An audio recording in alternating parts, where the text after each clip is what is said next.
Good evening, hello and salam.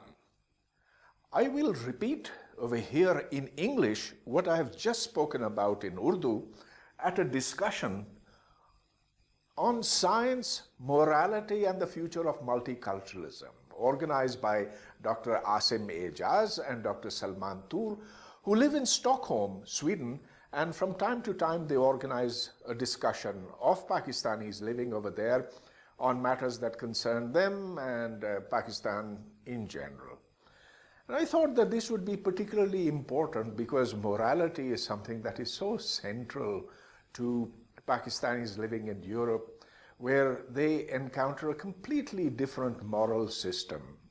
Now, morality is a set of rules. It tells you the difference between what is right and what is wrong, what is good and what is bad.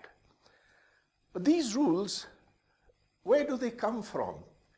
Are they intrinsic to humans? Are they formed by society? And to what extent do these moral rules transform over time? So I thought it was particularly important to address this, given the climate that now exists in Europe, where it is said that Pakistanis are misfits or that Muslims are misfits over there, and there's this growing feeling of Islamophobia over there.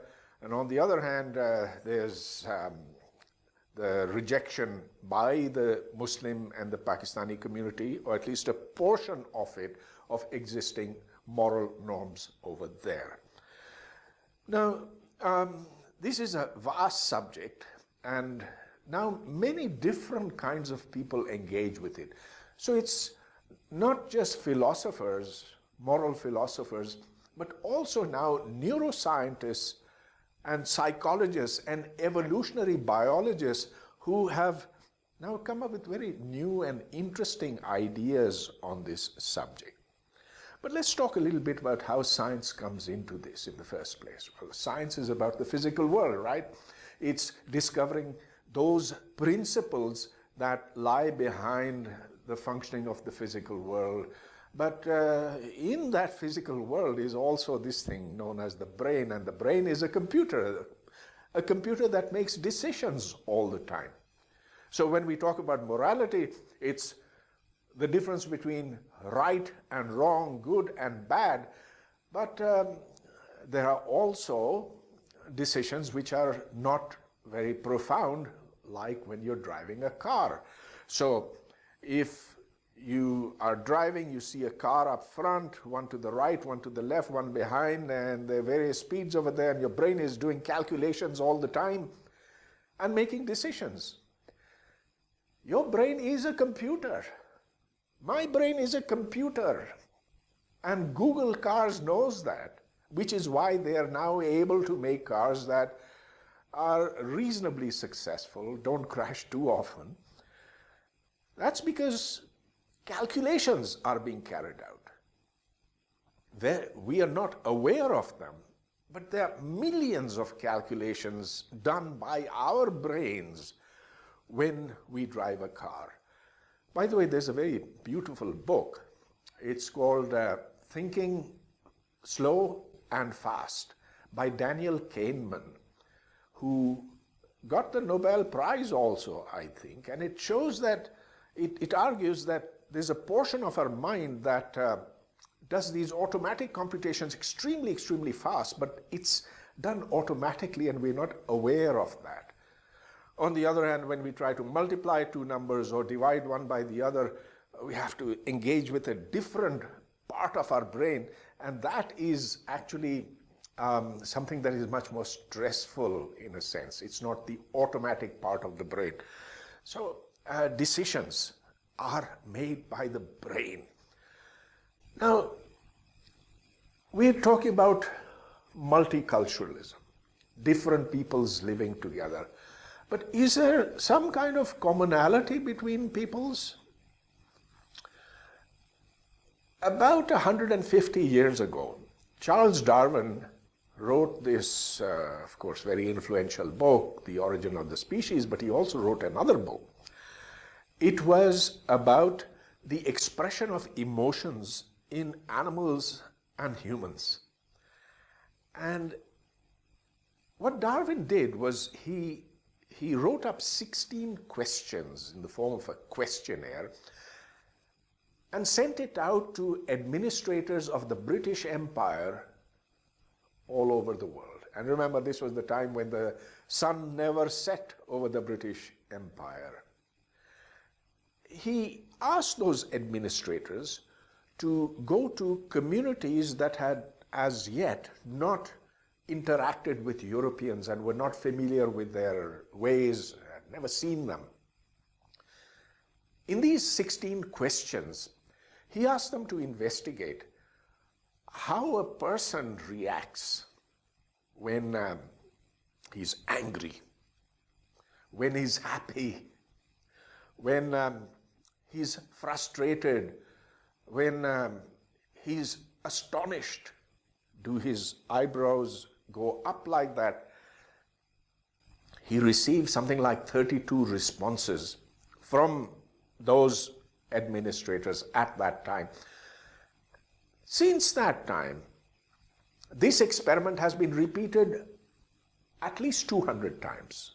And the conclusions are very, very clear.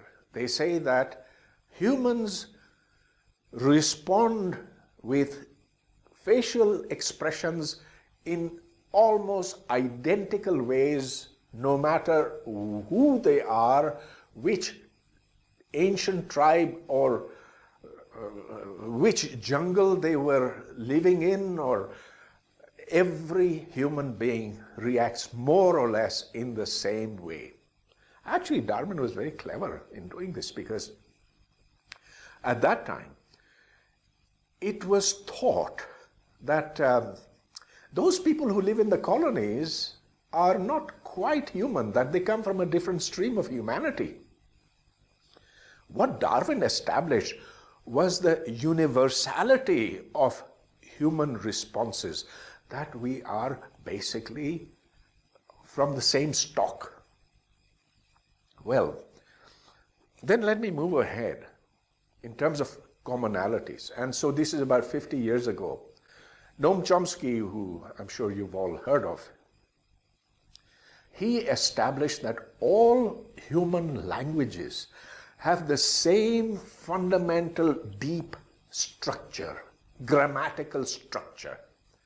So what that means is that a child whose mother tongue, who's born in a family where Swahili is spoken, or where Urdu is spoken, or where Latin or English are spoken, or French, they have the same ability to form grammatical sentences, phrases. They have never been taught this. They didn't go to school and learn grammar. In fact, to be honest, I never learned grammar in school either. But somehow, listening to those around me, you automatically get that grammar. That's called the universal human grammar.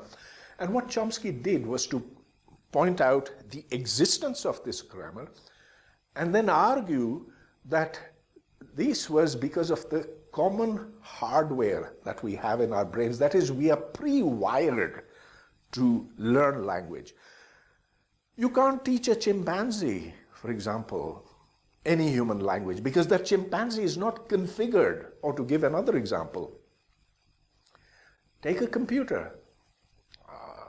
You can put upon it an operating system that's Windows 7, 8, 9, 10, or OS 1, Max for OS 1, OS 2, etc., or Linux or whatever.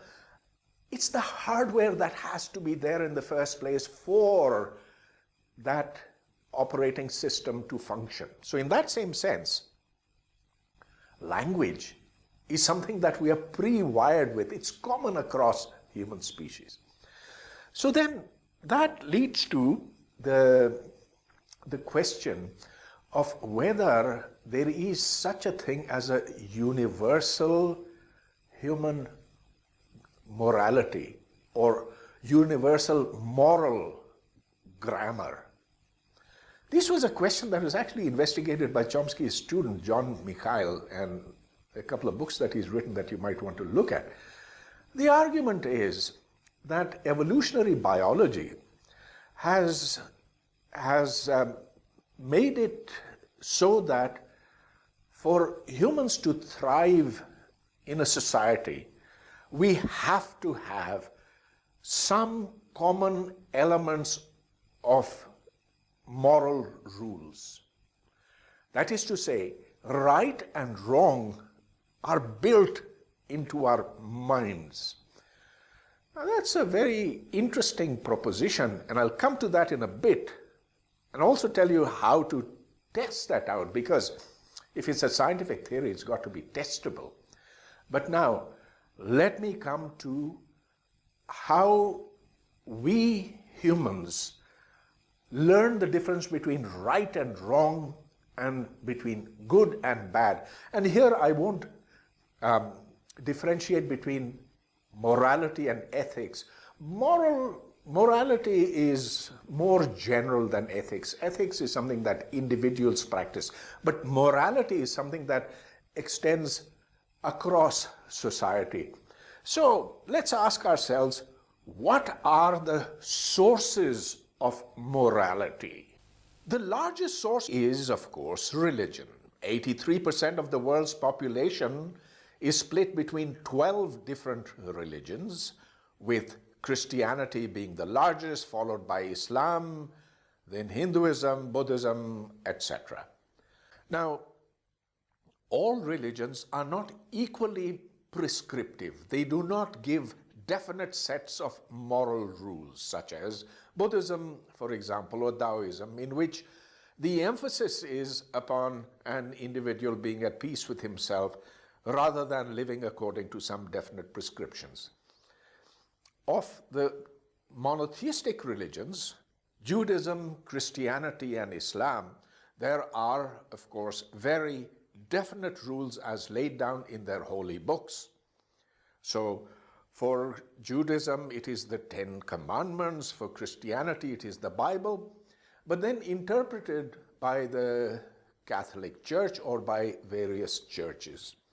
For Islam, it's not altogether clear, but there is a principle which is enunciated in the Quran, Amr bil Maruf wa Ani al Munkir. So, do what is right and stay away from what is wrong, with right and wrong being defined according to what is in the Quran and in the Hadith, so the way the Prophet lived. Now, Shias have a somewhat different take on this as compared to Sunnis, but that is the general principle. The interpretation of these principles can, however, be very, very different. So, for example, women can be totally covered up, as in Afghanistan and parts of Pakistan, or, as in Saudi Arabia, they can be very, very trendy, or in other countries, Muslim countries, you can barely tell the difference between Muslim women and non-Muslim women.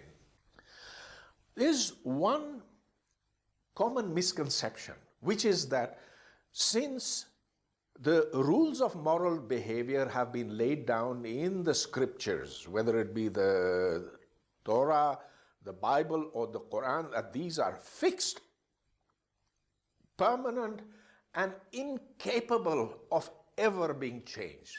Because, particularly for Muslims, the Quran is the word of God. It's not through interlocutors, but is the word of God. However, the fact is that Muslims have nevertheless changed how they look at the Quran, and in fact, there are things that are positively different. What they do in practice is actually very different from what is written in the Quran. As an example, take slavery. There is no injunction against slavery in either the Bible, the Torah, or the Quran. In fact, the Holy Prophet had slaves of his own, and whereas it is enjoined upon Muslims to free the slaves, it's considered to be a good thing Yet it is not immoral to have slaves. It is perfectly moral to have slaves. In fact, slavery was not banned in Islam until the late 18th century, and this was by a caliph in the Ottoman Empire. So slavery is, of course, one example where what was considered moral earlier is now considered absolutely immoral. In fact, it is not just immoral, but even here in Pakistan today, it is forbidden by law. You cannot have a slave. Although Pakistan is an Islamic state by law, by its constitution, and yet I cannot own a slave. I can't go and buy a Canadian for myself. There are, of course, many other things. So it is forbidden to have pictures, to make drawings of human faces. And this is why there was no depiction of human figures and faces for centuries, for 12, 13 centuries.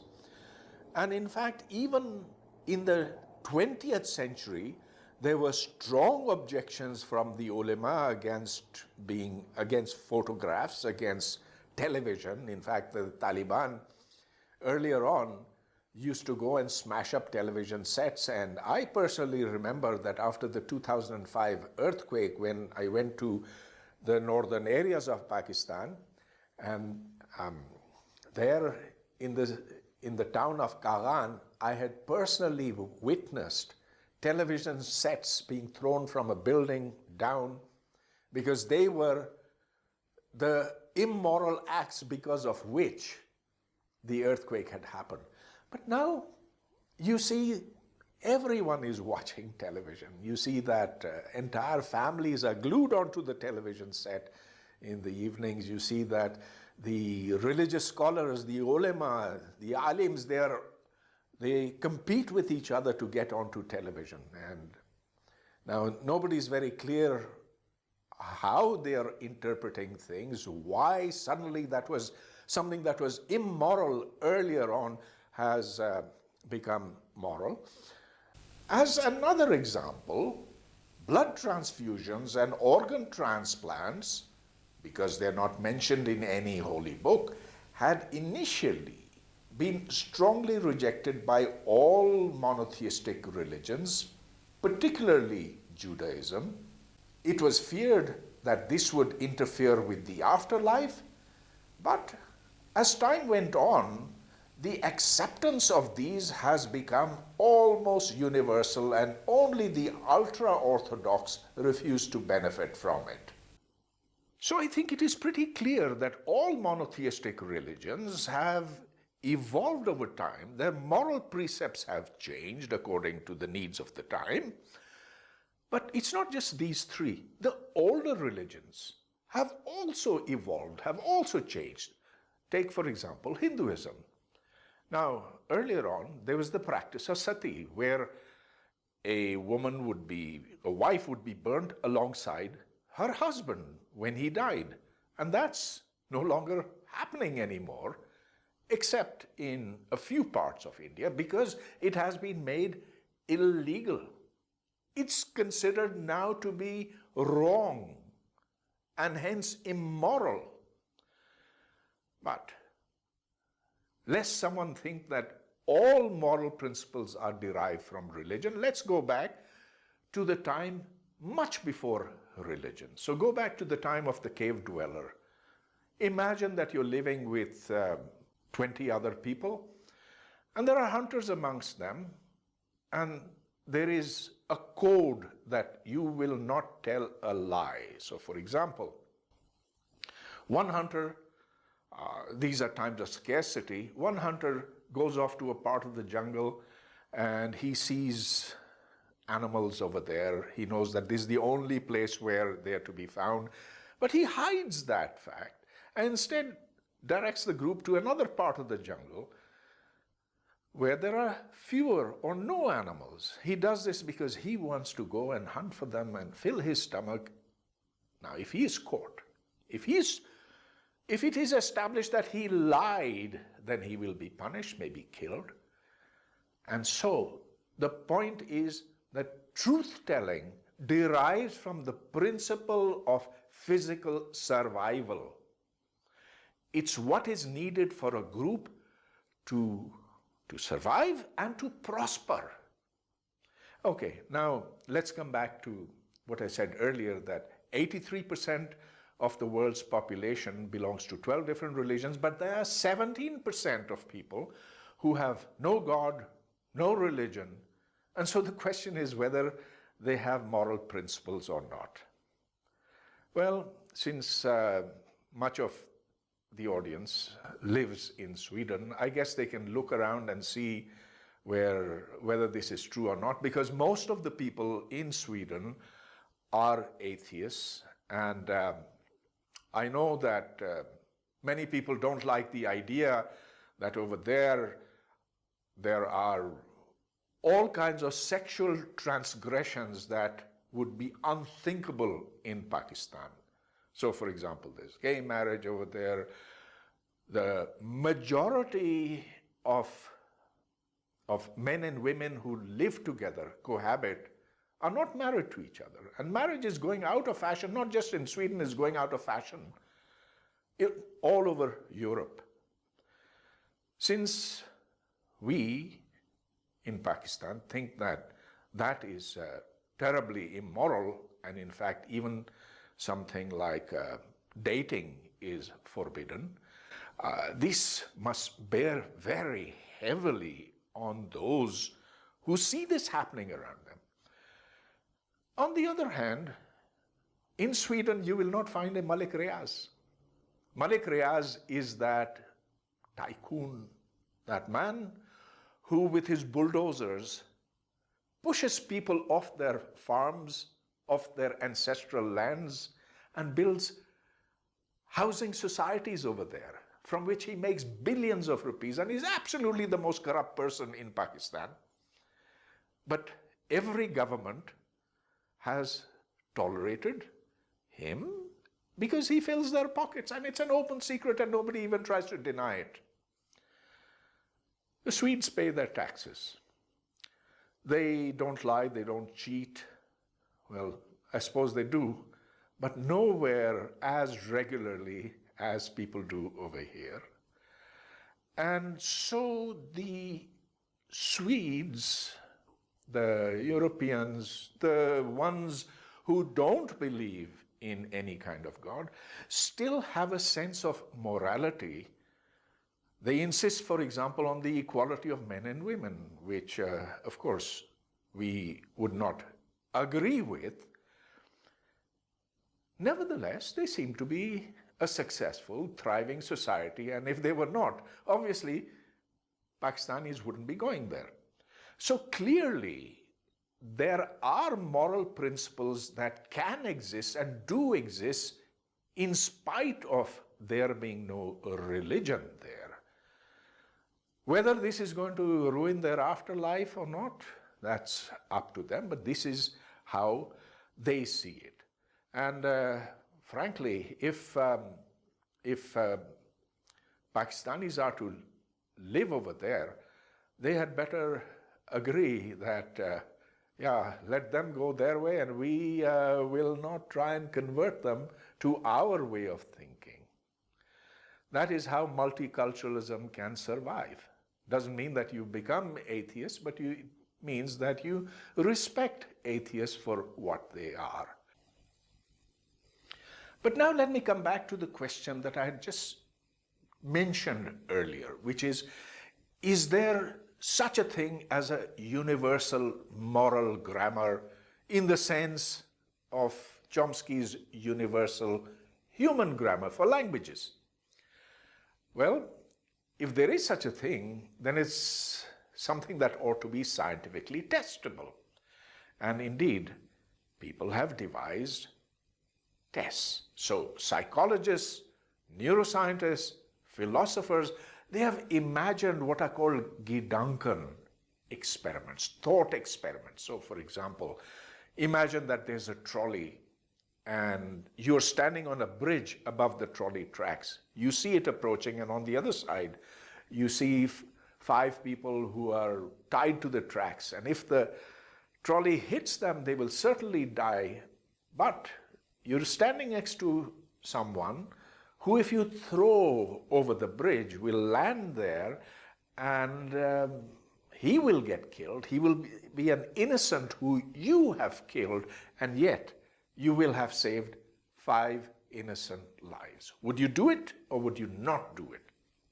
Well, this sort of question, and there are many, many variations on this, has been asked of different peoples, and they've had a common response. So independent of where you are, which socioeconomic group you belong to, or country or race or whatever, this commonality of responses, so just like the commonality of responses to Darwin's question on facial expression, this to an extent tells us that there is something that is common to all humans. Of course, this may not be enough to determine our morality in its totality. And in fact, there are questions to which nobody has an answer. For example, this whole business about stem cells, about fiddling with recombinant DNA, with creating new features in human beings, etc. We don't have clear answers. We don't have answers from religion, and we don't have answers from our experiences yet. So how will we deal with that? Well, it'll be through discussion, debate, and exploring the consequences of what happens if you do this and if you do that. That is how moral rules will eventually be defined in the case of stem cells, of other things that we're going to do with our DNA. And finally, is one last thing that I'm going to talk about, and that is, I'll just take 2 minutes on that. In just a few years, by the end of this century, we're going to have a colony on Mars. Humans will inhabit other planets of the solar system, starting with Mars. And by the end of the century, we might have 100 people there. Now imagine that you are put in charge of selecting 100 people who will go from Earth to Mars. They can't come back because, well, we don't have the technical capacity. You have to have a rocket over there and so forth. Now, you have to select those 100. On which basis will you select them? What kind of attributes would they have to have in order to be able to live together and develop a colony that is free of strife, of competition, of negative feelings towards other people in the group? And so we will need to think very carefully about what moral principles those people we are sending from here to there should have. This is going to be a very practical question, and we'll deal with it when it comes. For now, we know that our morality may be partly intrinsic, but it has a lot to do with how and what we teach our children. If we teach them well, they will become people who can live peacefully with others in a society, whether that society is multicultural or has more or less one single culture. It's how we teach our children which is extremely important. Thank you for listening.